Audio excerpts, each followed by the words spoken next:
Live mula sa CLTV 36 Studio. CLTV 36 News. Maya Pabengi, Pampanga, magandang gabi, Central Luzon. Ako po si JM De Jesus at oras na para sa mga maiinit na balitang Central Luzon ngayong Huwebes, November 20. Kapakanan ng OFWs, prioridad ng Marcos administration. Alice Guo, hinatulang guilty sa kaso qualified human trafficking. 64 billion pesos sa approved investments ng BCDA, magbubunga na higit 8,000 na trabaho. Pamanang sining sa Pampanga, isinusulong sa Kulyot at Dukit Workshop ng Sinukan Festival.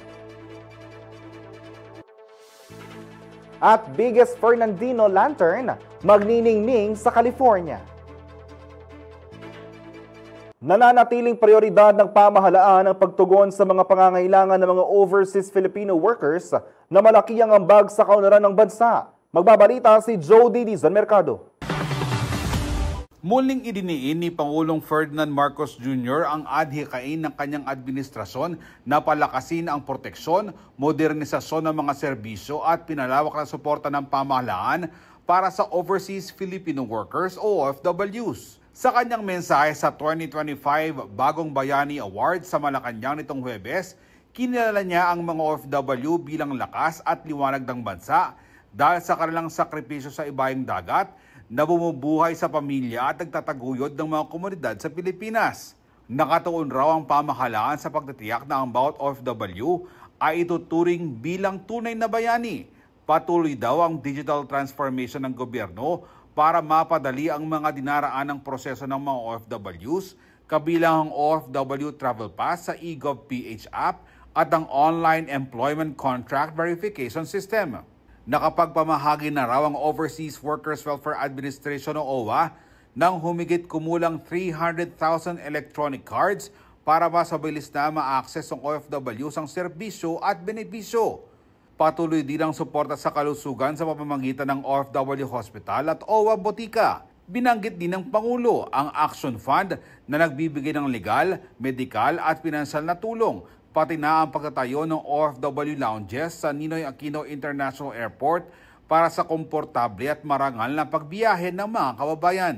Habang tuloy-tuloy ang kampanya laban sa human trafficking, gayon din ng mas maaasahang reintegration programs gaya ng Startup Capital, Financial Literacy at Livelihood Support para sa mga nagbabalik bansang OFW. Layunin daw ng mahakbang na ito na hindi masayang ang pinaghirapan at maging matagumpay ang kanilang pag-uwi sa bansa. Ang Bagong Bayani Awards na itinatag noong 1983 sa pamamagitan ng Letter of Instruction 1320 ni dating Pangulong Ferdinand E. Marcos Sr. ay nagbibigay parangal sa mga OFW na nagpapamalas ng katapangan, integridad, malasakit at kahusayan sa kanilang propesyon. Kabilang sa mga pinarangalan ngayong taon ang isang grupo ng Filipino cruise ship na nagsagip ng 52 migrants sa Crete, Greece at isang caregiver na itinaya ang kanyang buhay upang iligtas ang kanyang employer sa gitna ng kaguluhan sa Southern Israel noong 2023. Ako si Jody Dizon Mercado para sa CLTV 36 News. Hinatulang guilty si dismissed Bamban Tarlac Mayor Alice Guo sa kasong qualified human trafficking kaugnay ng iligal na operasyon ng Pogo Hub sa nasabing bayan. Convicted din sa naparehong kaso sina Rachel Malonzo Carrion, Jamelyn Cruz at Walter Wong Rong ayon sa Pasig City Regional Trial Court Branch 167. Pinatawan sila ng reclusion perpetua at pabumultahin ng nasa 2 million pesos at monetary reparations para sa mga nagreklamong biktima. Kinumpirma ng Presidential Anti-Organized Crime Commission o PAOC ang impormasyon. Samantala, muling naghahanda ang Philippine National Police para sa trillion peso march na nakatagdang isagawas ng iba't ibang grupo sa November 30. Magpapatupad ng maximum tolerance ang kapulisan para sa mga payapang magpaprotesta at zero tolerance naman sa anumang karahasan. Tiniyak din ng kapulisan na sapat ang kanilang tauhan at kagamitan upang mapanatili ang seguridad at kaayusan ng lahat ng lalahok. Ayon kay Acting PNP Chief Police Lieutenant General Jose Nartates Jr., Nagagamitin ng kanilang hanay ang mga karanasan mula sa mga naunang rally para mapaigting ang kanilang crowd management. Kabilang sa kanilang paghahanda ang pre-deployment ng tauhan, medical teams at koordinasyon sa lokal na pamahalaan para sa mabilis na pagtugon sa anumang emergency. May mga checkpoint at rapid response team din na naka-standby upang maiwasan ang mabigat na trapiko at posibleng aberya. Pinayuhan ng PNP ang mga motorista at residente na magplano ng alternatibong ruta dahil naasahan ang mas nabigat na daloy ng trapiko sa mismong araw ng rally. Samantala, nagkaisa ang DA at CDC sa paglalarga ng programang magdadala ng murang bigas at abot kayang food items sa libu-libong manggagawa sa Clark Freeport Zone ngayong Disyembre. Kung ano yan, alamin natin sa report ni Jody Dizon Mercado. Pakikinabangan ng libo-libong manggagawa sa Clark Freeport Zone ang programa sa murang bigas ng pamahalaan, bunga ng pagkakaisa ng Department of Agriculture o DA at ng Clark Development Corporation o CDC. Iro-roll out ng dalawang ahensya ang benteng bigas meron na sa unang araw ng Disyembre. Target itong mailapit ang pangunahing bilihin at iba pang food items sa 150,000 employees sa loob ng Clark. Isinabay ang programa sa pamaskong handog sa mga manggagawa campaign. Dadaluhan ni Labor Secretary Benvenido Laguesma ang paglulunsad bilang patunay umano sa whole of government effort sa pagresolba sa mataas sa presyo ng mga bilihin. Ani Agriculture Secretary Francisco Chu Laurel Jr., sa pagpapalakas ng local food systems, natutugunan hindi lang ang pangangailangan ng mga manggagawa, kundi pati na rin ang kabuhayan ng mga magsasaka. Nakasandig ang inisyatibang ito sa zero-kilometer food system ng DA na layong paigtingin ng local production, processing at pagbebenta ng pagkain para mabawasan ang transportation cost at matiyak na sariwa ang produkto. Pinagpasalamat naman ni CDC President and CEO Attorney Agnes VSC Devanadera ang partnership at idiniin ang malawak ng workforce at investor base sa Clark ay mainam para sa food program na balak ding ipatupad sa iba pang economic zones at strategic agricultural and fisheries development zones. Ipapamahagi ang benteng bigas sa kadiwa ng Pangulo Outlet sa Clark na magsisilbing tulay ng mga magsasaka, kooperatiba at mga ahensya ng pamahalaan sa isang mas epesyenteng food supply chain. Ako si Jody Dizon Mercado para sa CLTV 36 News. Makisali sa diskusyon ng ating mga balita. I-post ang inyong mga komento at reaksyon sa inyong napanood ng mga balita sa ating social media platforms. Sa Facebook at CLTV36 Official, CLTV36 News. Sa X, CLTV36. Sa Instagram, CLTV36 Official. At sa aming YouTube channel, CLTV36 Official. Manatili nakatutok para sa iba pang mga balita ngayong araw.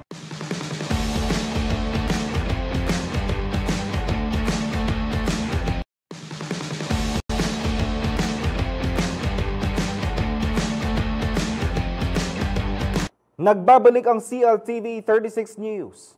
Halos doble na ang approved investments ng BCDA ngayong taon na umabot sa 63.97 billion pesos. Kaya naman malaking boost sa ekonomiya ang inaasahan mula rito. Magbibigay rin daw ito ng libu-libong trabaho at magpapatibay sa posisyon ng bansa bilang premier investment hub. Naritong report. Umabot na raw sa 63.97 billion pesos ang approved investments ng Bases Conversion and Development Authority o BCDA mula Enero hanggang November 2025.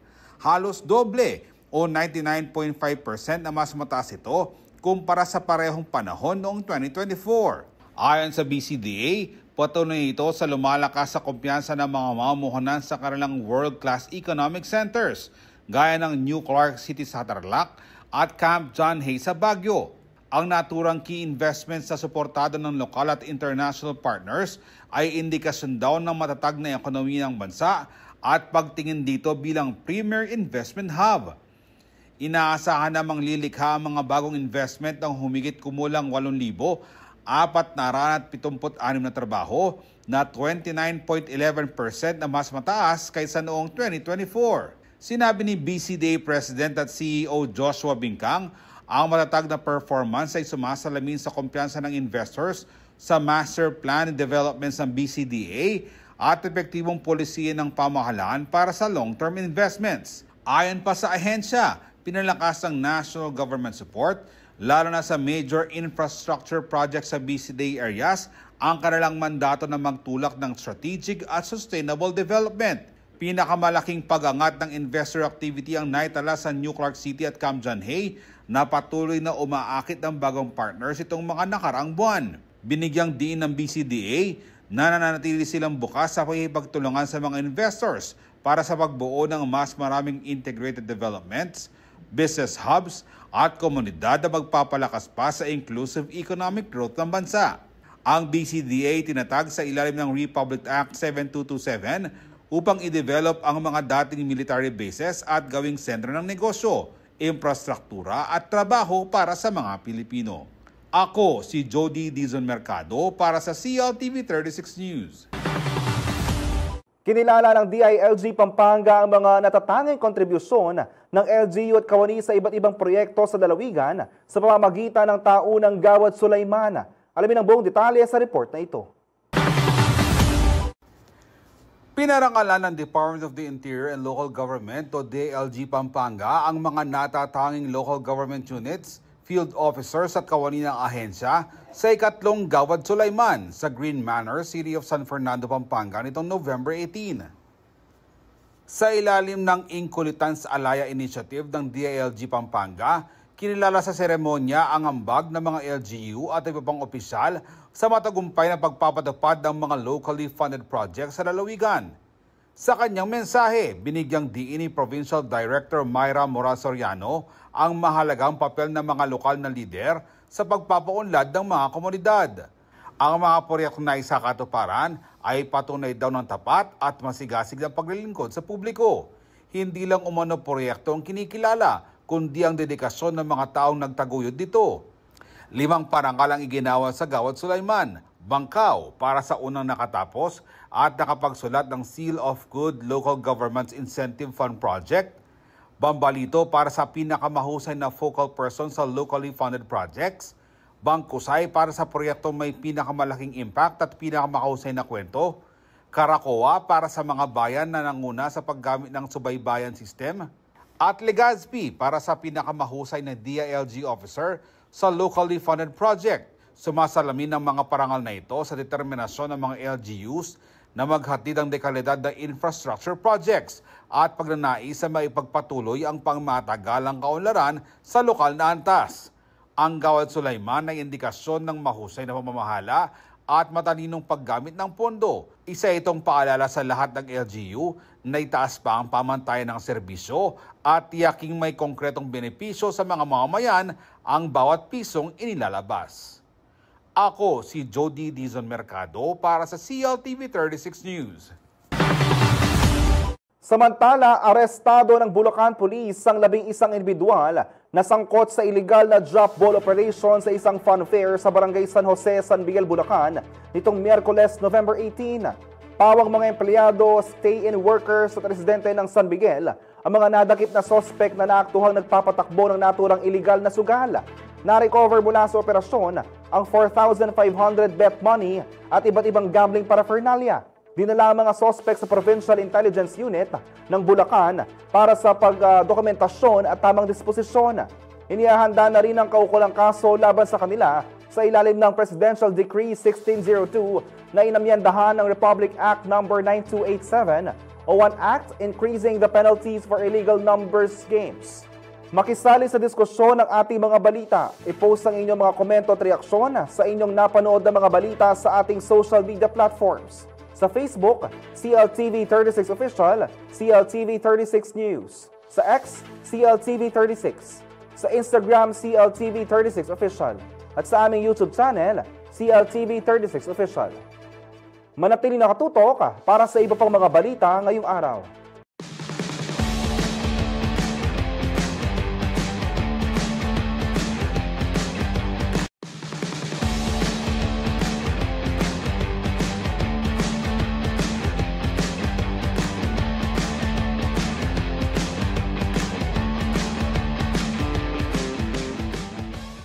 Nagbabalik ang CLTV 36 News. Idinaos ng PhilHealth Region 3 ang Stakeholders Appreciation Day bilang pasasalamat sa mga lokal na pamahalaan, maging healthcare at yakap facilities na may highest first patient encounter. Ang programa ay pagkilala rin sa kanilang malaking ambag sa pagpapatupad ng mga programa ng PhilHealth. Ayon kay Henry Almanon, ang Acting Vice President ng PhilHealth Region 3, malayo na ang narating ng ahensya sa nakalipas sa mga taon mula sa pinalawak na coverage para sa mga miyembro ng pagresolba ng backlog hanggang sa pagbabayad sa mga naantalong obligasyon sa iba't ibang healthcare facilities. Dagdag ni Almanon, mahalagang kilalanin ng mga katuwang ng institusyon dahil isa sila sa mga susi sa tagumpay ng mga programa at serbisyong hatid ng PhilHealth sa publiko. Patuloy naman umanong palalawakin ng PhilHealth ang mga reforma at serbisyo pang masiguro ang mas mabilis at mas inaasahang serbenepisyo para sa kanilang mga miyembro sa buong Central Luzon. Sa likod ng makukulay na pista at masasarap na pagkain sa Pampanga, may dalawang sinaunang sining na patuloy na hinahabi sa lalawigan. At ngayon, mismong kabataan na ang tinuturuan para manatili itong buhay. Ano nga bang mga ito? Alamin sa report ni Aisel Fernando. Future PE and Arts Educator ang pangarap ng estudyanteng si John Clain Calosa mula sa Pampanga State University o PSU. Kaya, malaking karangalan para sa kanya ang maging bahagi ng Kulyut at Dukit Workshop na inorganisa ng Sinukwan Festival 2025 Committee. It is important for us to know these things, lalo na it is our culture po in the Pampanga, for us to be enlightened what is the passion that they have with this thing, which is the sculpting po or the paso na ginagawa natin, para po ma-emphasize din yung mga artist na mga gumagawa nito. Ang Kulyut at Dukit ay kabilang sa lineup ng taunang Sinukwan Festival sa Pampanga. Isinagawa ito nitong Miyerkules, November 19 sa Santungan ng Kulturang Kapampangan, City of San Fernando, kung saan itinampok ang dalawang tradisyong ipinagmamalaki ng lalawigan, ang wood sculpting o carving sa guagua at ang clay pottery mula sa Santo Tomas. Dito, nagsama ang mga master artisan upang magpalitan ng kaalaman at demonstrasyon. Kasama ring inimbitahan ang mga estudyante mula sa Pampanga High School at PSU na personal na naturuan sa paggawa ng paso at pag-ukit. Ayon kay Ricardo Jun Pineda Jr., chairperson ng Sinukwan Festival Committee, ang ganitong mga workshop ay paraan upang maipasa sa kabataan ang tradisyon ng mga sining na bahagi ng pagkakakilanlan ng Kapampangan. Para abalo da itang makananong pamanggawang paso, itang proseso na ning pamanggawang paso, abalo da, apasa da, kareng aliwang henerasyon, adaratang pa. Uling mahalagay niya, kasabenta mo bilang pottery capital na ning maybe Pampanga or ning Pilipinas, anya etamo paboren na mawalaya. Ini nga karagulan tamo ngayon. Bagamat first time na nag-attend si Calosa sa ganitong workshop, malapit sa puso niya ang pottery. At kahit hindi na bago sa kanya ang industriya, inspirasyon pa rin daw na makita na mismong mga eksperto ang nagtuturo. Lalo na expose ako sa mga pottery po. For example po, yung tito ko, tita, most especially po yung grandfather ko, nagpa-pottery din po siya. So napaka-interested ko in terms of this aspect po. Ayon naman kay Precious Garcia, owner ng Pampanga Pottery, ipinapakita ng workshop ang husay ng mga magdudukit at mangungulyot at kung bakit mahalaga na patuloy itong itaguyod. Pinaka-goal tamo is para magkaroon na continuity na aliya mo na one-time program para nung sakali man, itang kagalingan da rin kaya katamong magdudukit at ting kagalingan na rin kaya katamong kukulyot para nung sakali man ayag katantala at ang aliwang industriya din na makiyabe kang makanining klaseng collaboration. Samantala, instrumento raw maituturing ang ganitong aktibidad para sa future educator na si Calosa upang maengganyo ang susunod na henerasyon na ipagpatuloy ang sining na iniwan ng ating mga ninuno. In this world of 21st century, it is important for us to have a posters, seminars like this para ma-encourage sila, lalo na expose na tayo sa digital world.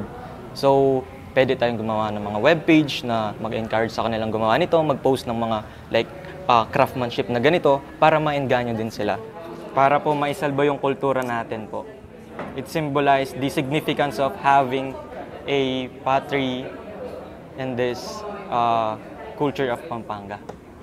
Sa temang Pisaw-Pansaupan, Gambulan, Kulturang Kapampangan, hangad ni Pineda na manatiling buhay at naipapasa ang tradisyon at sining ng lalawigan. Ang maging tema tamo yan ni King Sinukuan Festival, itang Pisaw-Pansaupan tayong Gambulan, ing kulturang Kapampangan na akaragulan tamo. Anyapin, tutuloy mi kareng aliwaliwang henerasyon, ining akaragulan tamong kultura para matda, karetang daratang henerasyon. Magaganap ang official opening ng Sinukuan Festival sa darating na linggo, November 23 sa Robinson Star Mills, City of San Fernando. Aisel Fernando, CLTV 36 News.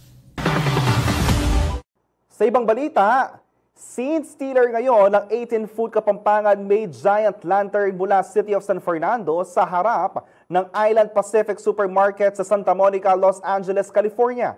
Ang naturang parola na gawa ng kabale na si Arvin Kiwa at kanyang team ay tinuturing bilang biggest Fernandino lantern na unang naihatid at may pakita sa labas ng Pilipinas. Nakatakdang pailawan ng giant lantern kasabay ng grand unveiling nito sa Sabado, November 22, 6 p.m. PST bilang bahagi ng Paskong Pinoy Berkada Fiesta. Inaasahang pangungunahan ni CSFP Mayor Vilma Caluwag at iyong pang opisyalang seremonya kasama ang Filipino community leaders sa LA.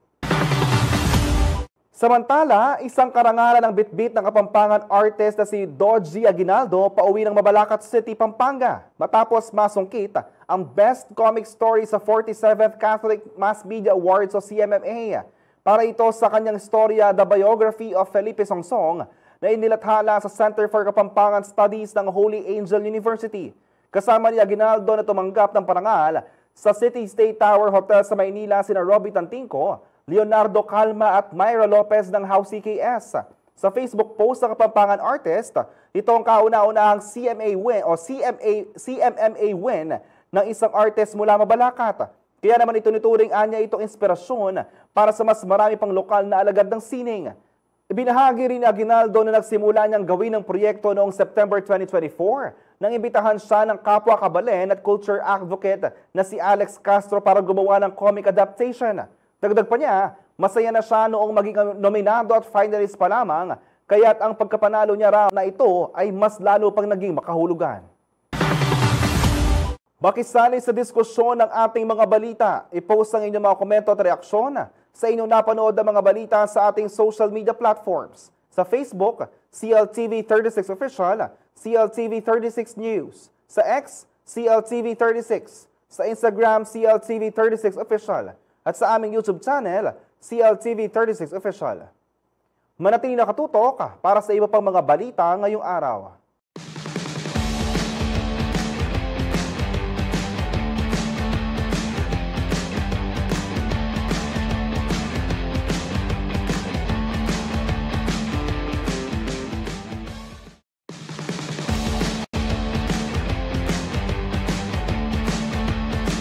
Nagbabalik ang CLTV 36 News. Sawa ka na ba sa siksikan, mainit na walang legroom na biyahe? Bakit hindi mo subukan ang isang SUV na swak sa lifestyle mo? Here comes the Chevrolet Captiva. Hindi lang basta kotse, may forma, may power at may space para sa buong pamilya o tropa. Meron itong 2.4-liter engine para sa smooth pero solid performance, 7-seater capacity kaya walang iwanan at techy features. Slick sa labas, spacious sa loob, at hindi rin masakit sa bulsa pagdating sa gas. Alamin natin ang ibang features ito na siguradong magpapaka-captivate sa'yo. Let's watch this.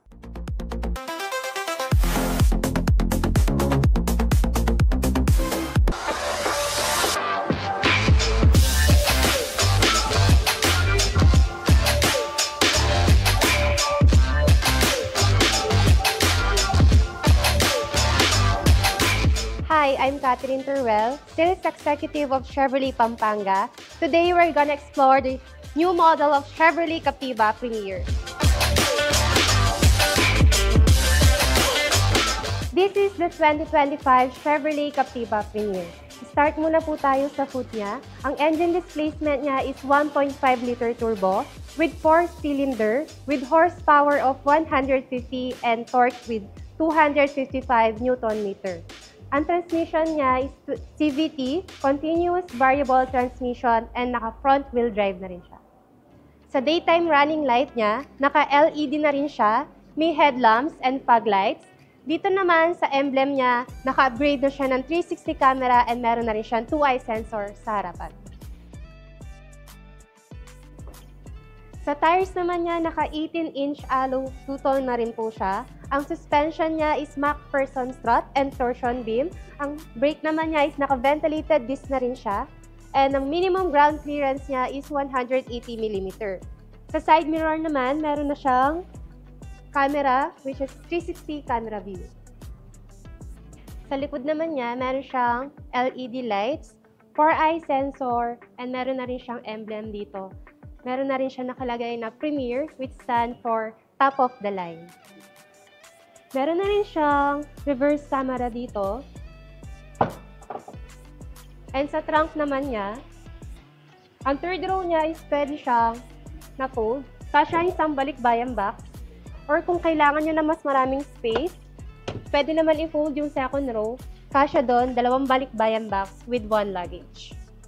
Sa door handle niya, meron na rin siyang passive entry na pwede nyo i-access yung lock and unlock without using your key. Kahit na nasa pocket or bag nyo lang yung key, mabubuksan nyo na rin siya directly.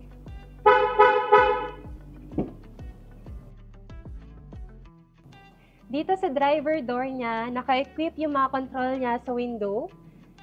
6-way power adjustment na rin siya sa driver.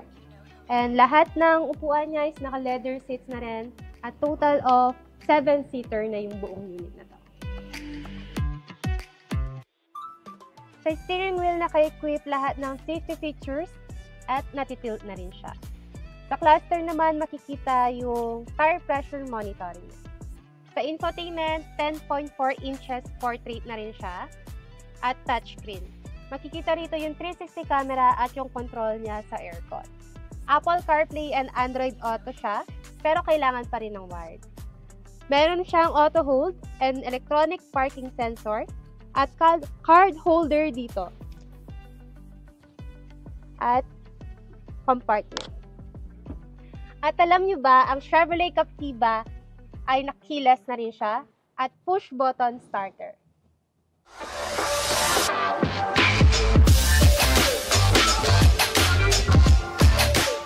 At maliban doon, ang Chevrolet Captiva ay meron na rin siyang panoramic sunroof.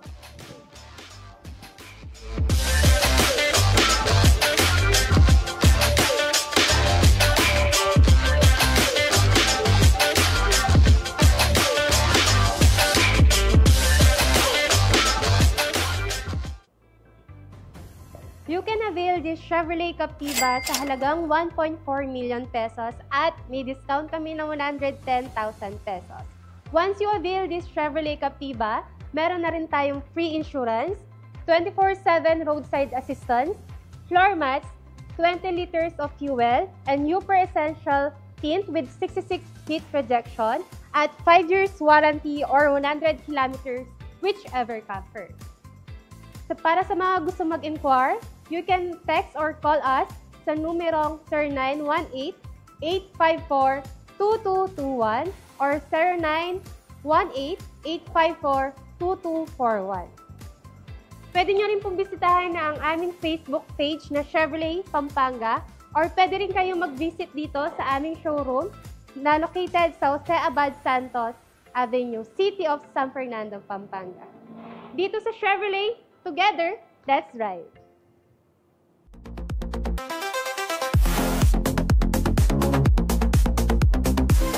Bagong inspirasyon ang hatid sa Pinoy athletes ng mga upgraded facility ng PhilSports Complex sa Pasig City. Kasabay ng muli nito pagbubukas, pinasinayaan din ng modernized National Sports Museum at ang National Athletic Center para sa training ng mga atleta. Narito ang report.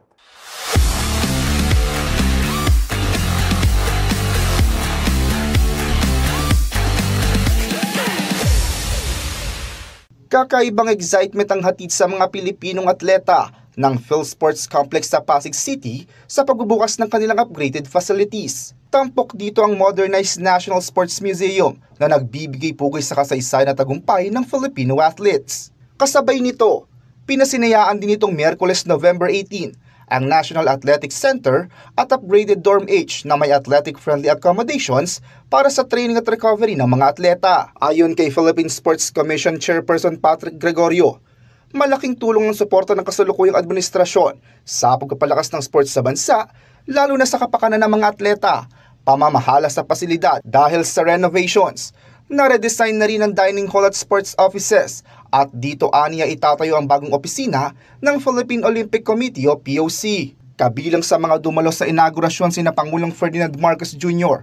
at asawa niyang si First Lady Riza Araneta Marcos. Gayon din si Olympic gold medalist Heidelin Diaz, PSC commissioners, POC officials at ilang miyembro ng gabinete. Sa kanyang mensahe, binigyang diin ng Pangulo ang kahalagahan ng sports hindi lamang para sa karangalan ng bansa kundi sa pagbubuo ng karakter at pagkakaisa ng kabataan. Samantala, ani Gregorio, layo ng renovations na gawing world-class training ground at competition venue ang PhilSports Complex para sa iba't ibang local and international competitions. Nilinaw rin niya na ang hakbang na ito ay pamana sa susunod na henerasyon ng mga atleta mula sa grassroots hanggang sa pinakamataas na antas. At yan po ang Game On.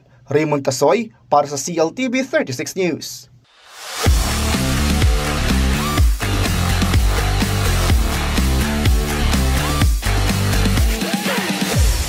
Agaw pansin ng pambato ng Pilipinas na si Atisa Manalo sa Miss Universe 2025. Sa National Costume at Preliminary Rounds, ibinida niya ang makulay at masiglang festehada na likha ng globally renowned Kapampangan designer na si Mac Tumang. Pinatunayan niyang kahanga-hanga ang ganda at artistry ng ating bansa sa international stage. Alamin ang buong detalye sa Chika Express ni Danny Cagino.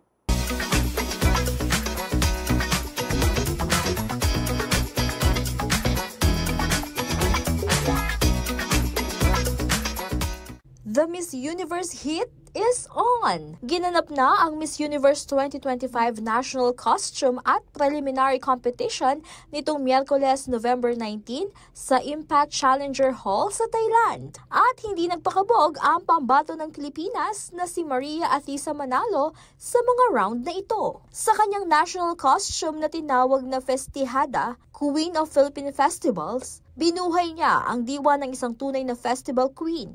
Makulay, masigla at puno ng tradisyon. Dream come true naman para sa globally renowned Kapampangan designer na si Mac Tumang ang makalikha ng national costume para sa kandidata ng Pilipinas. Way back in college, I took up production design. Na-immerse kami sa costume history and costume designing, of course, and costume execution. So, yun talaga yung background ko bago ako naging fashion designer. So, nung sinabihan ako na gagawa ng costume, na-excite ako kasi papapakita ko yung other side of me.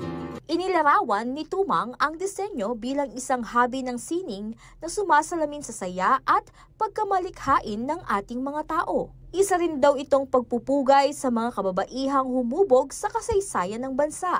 Yung for the skirt, meron lang akong 3 festivals na kinuha para maging reference sa skirt. So una kong festival na kinuha, yung Ligligan Parol ng Pampanga. So it's the Giant Lantern Festival.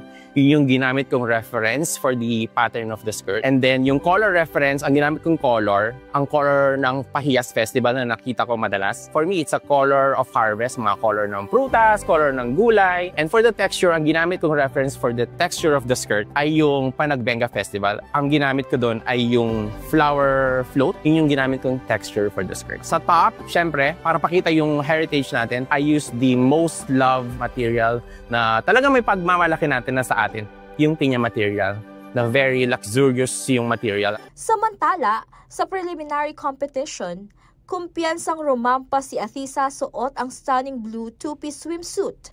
Ipinamalas niya ang mga flawless reverse twirl at pasarela na nagpa-wow sa audience. Naghatid naman si Atisa ng umaapaw na standout performance sa preliminary evening gown round. Kumislap siya sa pintada gown na ayon kay Tumang, hinugot ang inspirasyon mula sa kailaliman ng dagat. Ang disenyo ay binalutan ng midnight blue at pinalamutian ng ginto na hango sa mga pintada maxima, isang makinang nakabibe na pinagmumulan ng South Sea Pearl. Ang silhouette ng gown ay kumikinang na parang mga sinag ng araw. bilang tribute sa iconic Miss Universe crown. Matapos ang preliminary, talaga namang abot tanaw na ang coronation night ng Miss Universe 2025 na magaganap sa parehong venue sa November 21 kung saan muling masusubok ang ganda, talino, talento at karisma ni Atisa sa final stage. At yan po ang ating Chika Express. Ako po si Danica Gino para sa CLTV 36 News.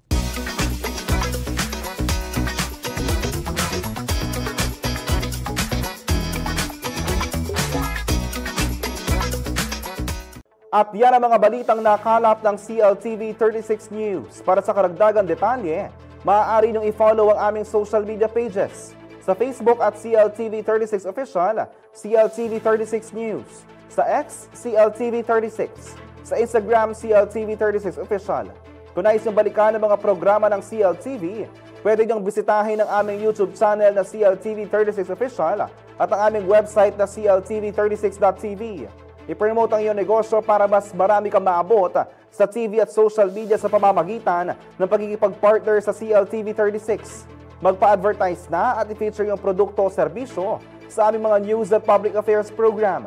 Para sa inquiries, mag-message sa aming official Facebook page o tumawag at mag-text sa mga numerong 0930-381-9332 o 0918-854-2357. Mapapanood din ang mga programa ng CLTV nationwide via Signal Channel 115 at sa ating 39 cable partners.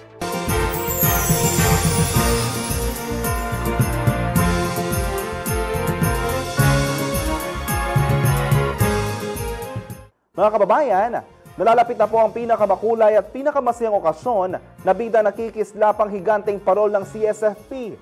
23 days na lamang po at Giant Lantern Festival na. Magkita-kita po tayo sa Robinson Star Mills sa December 13, 2025.